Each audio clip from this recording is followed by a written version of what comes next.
గత ప్రభుత్వం తలతిక్క నిర్ణయాలతో పరిపాలన గాడి తప్పిందని మంత్రి సత్యకుమార్ యాదవ్ ఆరోపించారు. వ్యవస్థలన్నీ అస్తవ్యస్తమయ్యాయని మండిపడ్డారు. పాలనను గాడిలో పెట్టేందుకు అధికారులు అలసత్వం, ఉదాసీన వైఖరి వీడి అంకిత భావంతో పనిచేయాలన్నారు. పుట్టపర్తిలో జిల్లా స్థాయి సమీక్షా సమావేశం నిర్వహించారు. ఈ సమావేశంలో మంత్రులు సత్యకుమార్ యాదవ్ తో పాటు మరో మంత్రి సవిత, ఎమ్మెల్యేలు, ఎంపీ ఉన్నతాధికారులు పాల్గొన్నారు. కేవలం సంక్షేమానికే పరిమితం కాకుండా అభివృద్ధిపై దృష్టి సారించాలని సత్యకుమార్ అన్నారు. ప్రజాప్రతినిధులు, అధికారులు సమన్వయంతో పనిచేసే జిల్లాని ముందు వరుసలో నిలపాలని మంత్రి సవిత సూచించారు.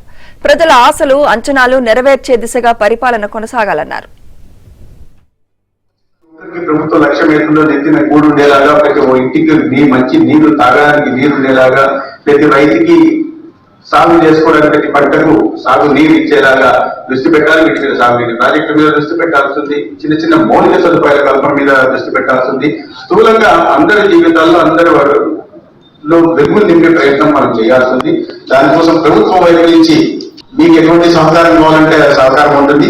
మీ వైపు నుంచి కూడా ఎక్కడ శక్తి వంచన లేకుండా కర్తవ్య నిర్వహణలో ఎటువంటి విషయంలో కూడా రాజీ పడకుండా పనిచేయాల్సిన అవసరం ఉంది. మేము ఎల్లవెల్ల మాకు ఈ టైం ఉంది, ఆ టైం అనేది ఏమి లేదు.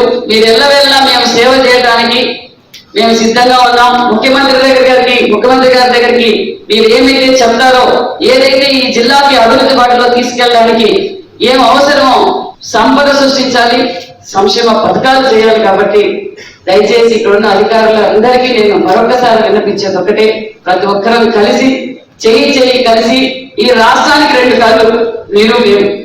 ప్రజలు చాలా నమ్మకంగా మమ్మల్ని ఎన్డీఏ ప్రభుత్వానికి మీకు అందరికీ మంచి పేరు వచ్చేలా మనందరం పనిచేయాలి.